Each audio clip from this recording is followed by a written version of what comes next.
학교폭력 피해 부모들과 상담을 하다 보면 의외로 피해 부모들이 해당 학교폭력 사안을 크게 벌리지 않고 가해 학생의 사과를 받는 선에서 마무리하려고 하는 부모들이 의외로 많습니다. 물론 해당 사안에 따라서 제가 계속적으로 말씀드리지만 해당 학교폭력 사안에 대해 따라서 그 방법이 정말 슬기로운 방법일 수도 있습니다. 그러나 발생된 학교폭력 사안이 거의 범죄 수준이라고 판단이 되면 제가 보기에는 그거는 사과를 받는 선에서 마무리할 게 아니라 학교폭력으로 신고를 하고 그리고 별도로 경찰서에도 신고를 해서 학교폭력과 경찰 신고를 병행해야 되는 게 맞지 않나 저는 그렇게 생각을 합니다. 중학교 2학년 아들이 오랜 시간 동안 다른 지역에 사는 동급생인 학생들에게 협박을 당하고 금품을 갈취당하고 폭행까지 당했습니다.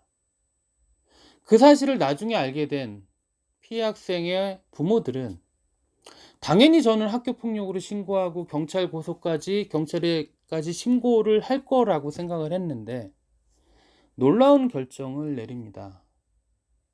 피해 학생 부모들은 가해 학생의 아버지하고 직접적으로 통화를 하고 그 아버지가 뺏은 돈에 대한 부분들을 보상을 하고 그리고 가해 학생이 사과를 한다라는 조건으로 이 사건 자체를 무마시키려고 했습니다. 저는 사실 그 얘기를 듣고 피해 학생 어머니에게 강력한 우려를 표했습니다. 물론 그러한 결정을 진행을 하는 데 있어서 피해 학생의 의견을 존중을 했다면 얘기가 달라질 수 있습니다.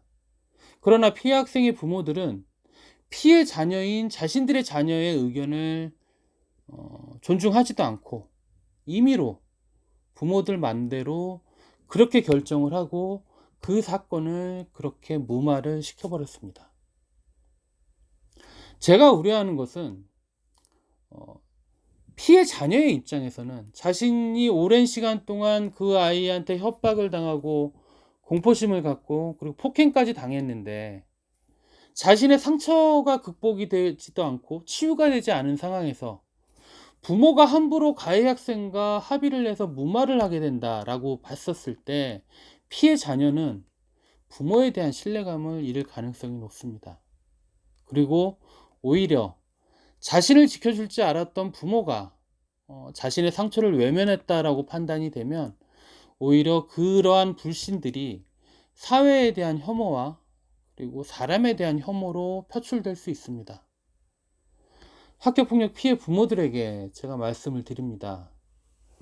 모든 처리 과정에서의 결정은 피해 자녀의 의견을 적극적으로 존중을 해야 됩니다. 모든 사항들을 투명하게 자녀에게 공개를 해야 됩니다.